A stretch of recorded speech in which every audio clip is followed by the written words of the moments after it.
Vamna Yeah, muri sei? ndiri bo. Nhasi ndakugara ibvambi pakanhasi. Uri kudaiko Clinton? Aiwa, mungoziva pane nyaya dzikunetsa-netsa ka Idzo dzemabhambi emarara anofunga kuti hatigone kufunga anenge achikotaura slang mabhambi anogona kungotaura slang ndichifunga uyai muzvidhifende. ndakatozvidhifenda kudhara Uyai muzvidhifende. kudhara Vanhu vakakumirira. 4 hours interview ichabuda pane imwe channel but apa ndangouya because Mr. Mahamad Banda vandinetsa. Mr. Mahamad Banda vandinetsa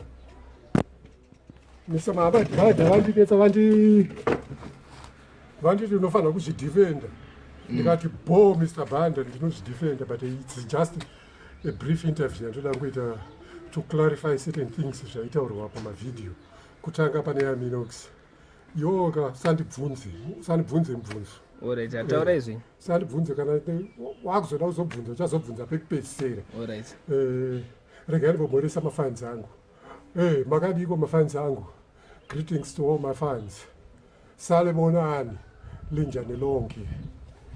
Kana chindivere totaura kana ndikagotadza kutaura chindivere chigara muZimbabwe ndichimbovhizita South Africa tochitaura mina kuluma wena handitomboregera kutaura malanguages emuno. Nyaya yangu iripo ndeyekudai so. First ndoda kutenda Power akainterviewa Minox kuCanada. Power wanga wane mavalid points wakagona kuinterviewa ndiwo munhu gwani chete akagona kuinterviewa Minox wanga usingabvunze maquestions aanoda. That was a very good interview. Ineni handiwanzoona hangu Ghetto Crown ndakatanga kuiona because of madonations aitirwa vanhu kumaraini. I was impressed kuti no mufana wangu zvaari kuita izvi zviri kubatsira vamwe vanhu kumaraini but mamavidhiyo handiaone because mazhinji acho trash kwandiri vanenge vachinyepera vanhu ngavanyepere vanhu inini they can't hoodwink me kuti ndibhilieve zvimwe zvinenge zvichitaurwa paipai. Saka inini ndoda kutenda iwewe Power wakamubvunza handiti kuti ko iwewe kana unga usingaite mari handiti wairamba uchitenga marecords handiti iye akapindura akati for me it was a hobby handiti inini hangu handakuenda kuchikoro but ndofunga ndounderstanda ndoziva meaning yehobby handiti meaning of hobby ndoiziva. Inini ndandiripo pakutsvaga mari so saka ndaiusa system kutsvaga mari ndozvandinoita. It was not a hobby for me. Ndaitsvaga mari ndo mapinduro aakaita ndo pati imweyo kozoita pati yekuti Bango aitengesa zvinhu zvangu. Parkerson uyapa Parkerson uyapa tora cheya ugara apa Parkerson. Ndikuda kutanga naParkerson because ndiye mumwe munhu waana aripo.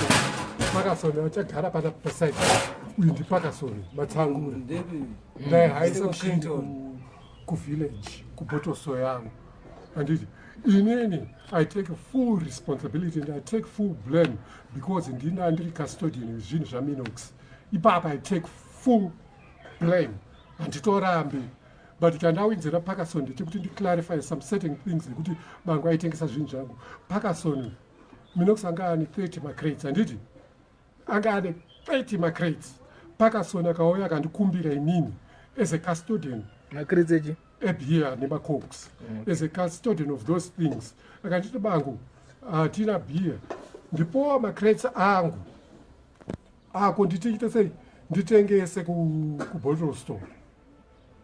Ndakamupoka in good faith ndikati Parkerson haiwa batsirikana kana mapedza kushandisa maita sei madzorera. After 3 months Parkerson chidzorera maempty muridzi wacho akomada angawanike maempty. Parkerson atengesa maempty ese handiziva kuti zvaifamba sei. So I take full responsibility. Uyu Parkerson aripo that's why ndauya naye so that hamunzwe makuhwa. Ini handinzwe makuhwa. I don't hear, I listen. Zvinewo kana wauya kuno kana even uri kuCanada unenge uchiita kuudzwa makuhwa you hear. You don't want to listen to me. First thing is to come kwandiri and I tell you, you listen ndokutaurira ndofunga pamarecords ndakakutaurira munhu akapa marecords ndakatokuudza nezita rake kuti ninge aiba marecords but you decided to go pachannel yako uchinditi ndaitengesa marecords zvakati but ndakakuudza nezita rake but ngaichitopera nyaya yemarecords because ini ndakakuudza personally ndine zita remunhu aiba marecords ndakakuudza inini And there's no way that you can deny. And I don't know why you protect those people. I don't know. And those same people are the ones who motikari yako ikabondera apa. Handiti, ikabondera apa. Vanokutaura kuti isusu hatinzware isusu. Dai anga afiramo. Yeah, those same people vari kutaura bad things about me 20 years later. 20, just imagine, pamovie toiti 20 years later. Mabambi marara anofunga kuti satifungi. Tinotofungawo. Handiti uyu Parkerson anga achitoramba kuya pana pachitoti November yakutosvika, December yakutosvika, Mad Minox anogona kuya anogona kutadza mutengera bhiya. No, Parkerson mutengerwa bhiya. Ndangoya nawo kuti uite evidence. And kana achitoona help, you deserve help, because right now ndotoona ndotorwadziwa, because right now vanhu ivavo vakundiataka because madonations aitumirwa bvaona nawo Australia nekuna England adry, vakatorega tislande Bango pamwe madonations anouya just because Bango anga asingatitambire. Madonations amira ka isenge tichiona, handita zvekuudzirwa, ndinotoona kuti hai pana papabhenda, pana panhu muromo dzakuswera dzakaoma. Handiti uri kunzwa Clinton, ndo nyaya yangu iyoyo ipana Minox. Handina kutengesa amplifier was a right off. Ndaigadzirisa kune munhu mukomana agara kambuzi vaigadzira maspika edu. Handitaura nekuzita rake because inati handidi kuscandalize vanhu, handiite zvinhu zvakapusa kudaro, ndine hunhu. Handiti akafa ndiyo wandakapa kuti achitora chiti handichakwanisa kuchishandisa, otherwise ipapo futi I take full blame pa-amplifier yacho handakutengesa. Handiti I made bad decisions, like handataura iwawo marecords handida kutengesa. Pamari I made money. To me handigarire mari, iwo kwauri yanga iri hobby. To me handigarire mari, hazvife zvakaitika muupenyu hwangu, handigarire mari. Ndikaona disco ripo ndinorihaisa because I know kuti rinondipa mari, ende ndakaita mari zveshuwa. Ndikaita mari handimbotomboramba, ndikaita mari and everyone was paid 20 years ago. 20 years ago everyone was paid. If kana vanhu vanga vari they felt aggrieved, handiti kuti Bango haasi kutibhadhara, why couldn't they talk? Right now kutoti it was so vatondimutsa, ndotovaitira dance, ndotoita Silverstone reunion, ndovaisa apa vese ana Smiley, ana Polone, ana Chodza kana vachiwanika, ndoti ino dance mucomplex iro, ndobhuka nemari yangu with my own money, not with their own money. Ndoita maposter, ndoita security, ndoti iro garai pagate mutore mari. Vanobandana kuriponana vega nemari iyoyo. Ndichatoriita show iyoyo because inini very soon I'm going to retire music nedada kuita zvepromotion, but ndichatoriita dance iro rekuti ndingovaratidza kuti no, zvinhu zvakamira zvakadai. So handitombona kana kutombobvisa maexpenses angu, ndinongovaratidza kuti this is my expenses, ndo mari yandabudisa kuorganize this show. Handiti ndapedza naMinox, ndakuenda pane munhu akandiscandalize, vari Tuna King Roddie vari kundiscandalize. Bango yake ndikavataura kuti ingowinza kana vakadzi vangu 5 apa, pana kana 1 wavanoya naye. Vanoda kutaura chii? Siyane nevane vevanhu. Inini I know vanhu vangu inini. Handitauri zvekuita nemunhu, ndinoziva vanhu vangu inini. Ndoziva vanhu vangu. Nevamwe vanhu vari kungokomenta zvasingandizive. Wakandoona kupi? Iwewe kana wakandoona kuti kumarondera kana kubhulawayo kana kukwekwe kana kugweru pane town wanyandisakamesheni chete because ndoziva kuti kune munhu wangu. Kwese ikoko kana wakavaona vana vangu, handiti ina handisina vana ivavo. Uya nemukadzi wacho because handisandambomona. Unouya nemukadzi wacho handisandambomona. Ndiye wandiri kuda ndombomukisa ndozonyatsomupa mwana for real. Handiti kana wakavaona ivo mimwe vanhu vanokomenta zvamusingazivi. Inini handiti zvekunzi hanzi chichichi. Handiti right now I'm going to be celebrating my 55th birthday. Saka handiti kuti mundinetsi. And nyaya ngaitobva yaita closed. Handiti ndataura interview ndakaita. It's a 4-hour interview. Handiti ndakaita ichabuda pane imwe channel. Iyi ndaiitira Mr. Muhammad because akati uya uzvidefende. So ndingotaura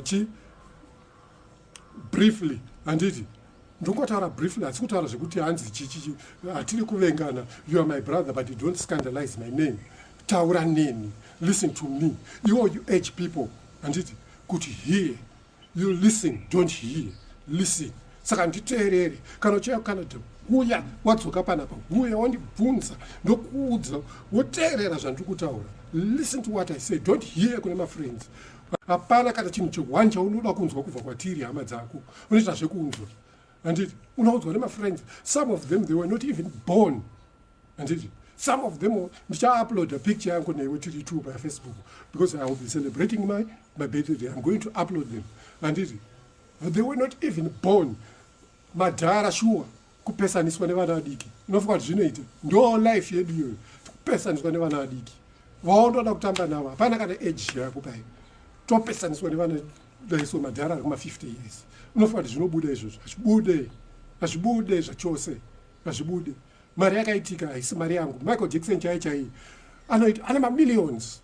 Michael Jackson ane ma-millions, ane ma-dancers anotamba pastage pepe, vanopiwa mari yavo iyoyo vanopiwa iyoyo inofanira kuvakwanira. But Michael Jackson is the millionaire. Vana vazoona madancers, vazoona Michael Jackson, vazoona inini chibaba chemangoma, vazoona Bango. Handiti chazezesa mutunhu une mango, handiti zvekuudzirwa nemunhu. Ende ndinodambura zveshuwa mangoma, handimbofanira kunyepera. Handiti moda kuskandaliza Jabi aita sei? Motengera vapana vayana Godi Bantan naDobi. Handiti movatengera hwawo kuti vataure zvamuda kuti vataure zvamuda kunzwa emini. You scandalize munhu akafa. Let him rest in peace. And they even regret. Godi Bantan regret. Dobe I feel pity for him. Ndonzwa tsitsi kwaari. Because situation yake hainombomira zvakanaka.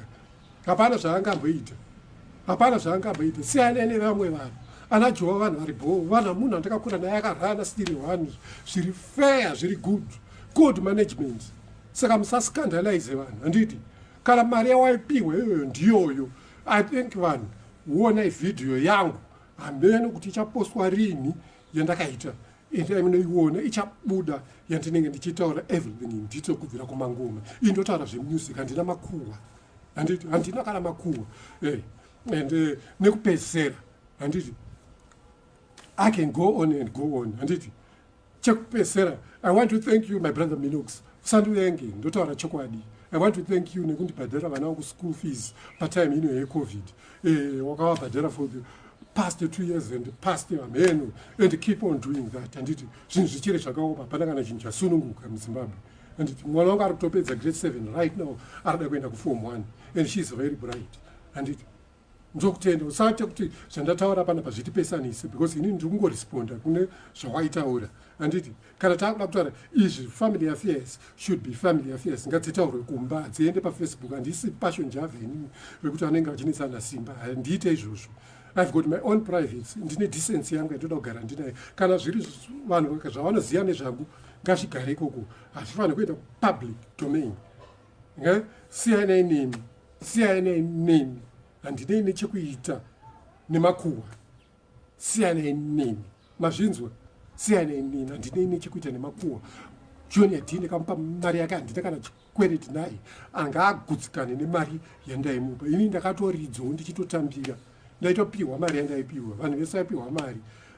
Usachive mari iri kubva pagedhi because mari haisi yako. Kana makazara makapinda vanhu 10,000, mari iyo haisi yako, ende hatimboshare 50-50. Hakuna zvinhu zvakadaro muZimbabwe. Handiti King Roddie munongoscandaliza, munotaura mazita evanhu, munovataurirei? Munofunga kuti zvinobatsira here izvi kutaura? Munokuda kutaura mazita evanhu, munovataurirei? Taurai nezvangu inini, makutaura mazita evanhu. Those people have moved on. Those people have moved on. And pamwe vakatororwa, wakuita busy kutaura, wakuita busy rekutaura mazita evanhu. Haondi zvinonyadzisa vanhu vakuru, musaite sevanhu vakuru. Itai sevanhu vakuru. Handiti kana madonations apera, handiti musatsvage nyaya tokuti tinoona kamari dzichiuya ndoita zvekuudzirwa chabuda chacho pamari dzacho dzauya. Hapana, vanhu vanongoswera kungonwa bhiya. Hapana kana chabuda kana 1 wakavatora apa kuti shamwari chii chawakazoita. Hapana, tinoziona. Ndonzi handina kana tsee muHarare inini. Handina zvangu kana tsee, but kushaya mari huda muHarare. Haushaya mari, handina hangu mari yakawanda. Akaka $5 akaka $5. Handiti aya madhora iyoyo inondikwanira inini.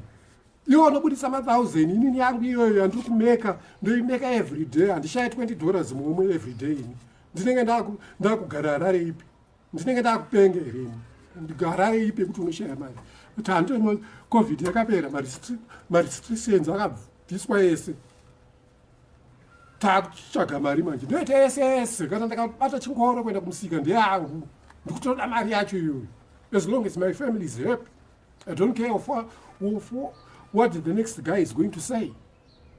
Ndotsvaga mari yangu noti nekuridza chete ndinokiya handiti ende tavhurirwa muchatondiona nditoda kutoridza mangoma acho nditoda kuti afaya chibaba chemangoma handiti kana jabhi anotozviziva hakuna madhanzi achambova akanakidza kudarika One vs Silverstone iwe Parkerson taurawo handizozvi pafea chaipo towards panyaya yamamutaurei mamwe maprivacy haadi kunyanya kubatwa basa especially pamataura kuti vamwe vakadzi vanenge vakaroorwa vamudzimba dzavo zvemazita I don't think zviri necessary because unodestroy munhu akaroorwa kudaro moreover since mudhara mati maakuzotora zvinhu zvenyu abegons munofanira kuti muchiita forgive because vanhu vane muromo they have anything to say towards somebody so move forward one zvemunoita ini handisi grudgeful handitombovenga munhu kubvira vhedho yabuda kana junior d hachatombondita kana makuseni haatoziva ndakaona anombotombondiesi Bango ndipo password yekuwifi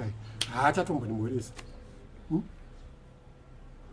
haachatombondimhoresa ini handina kana basa nazvo indongopuro ndichingoendo kwandikuenda saka ari kuziva kuti makaiona vhidhiyo handisi hameno kana achizviziva mareactions ake ndekuratidza kuti ari kufunza kuti ayo handizive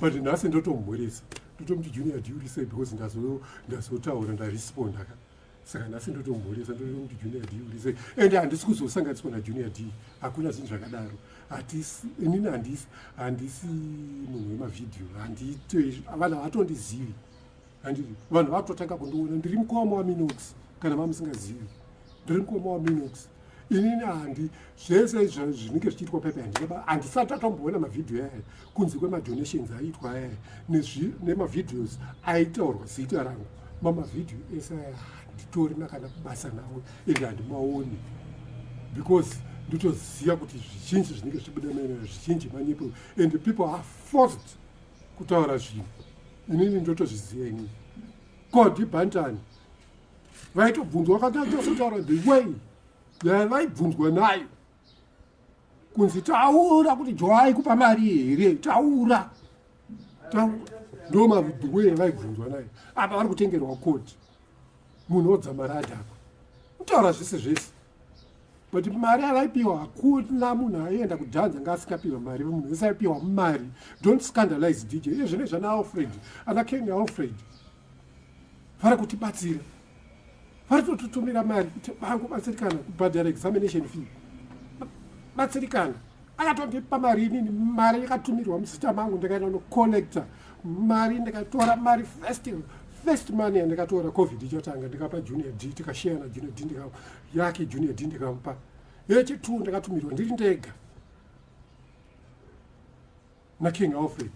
Kune vanhu vanoti vakawanda vakatibatsira vamwe vachatigone kumenshina but I have to mention because he is a DJ ari mufield yandiri handiti kune madj mamwe andisikagone kutaura because vamwe havadi kutaurwa vari Zim Clash Vibes vakandibatsira munozvi muchazvinzwa zvese painterview yandakaita ndaitaura everything in general ichauya iri maepisodes episode 1 episode 2 episode 3 ichitaura zvinhu zvese isati ite 20 years later ndikuda kuita dhanzi renyu handiti including your Minox dhanzi renyu randiita nemari yangu handiti makasungwana makazvitraya ndamira makaita dhanzi renyu nakila t hamuna kuita madhanzi enyu ndinoda kutaura kuti chakabuda pana asi dai nandirini ndakaronga dhanzi iro raibuda chakabuda pana kana mari yamakabudisa kuti munodzora mudzore mari yemaposta dzora hapana kana senti unenge wakutotemesekana musoro but isusu tine technique tinozviziva kuti zvakamira so venyu inopinda vanhu vakaita sei tine technique yacho handichakuridza makore akawanda but those 5 years were the best of my life.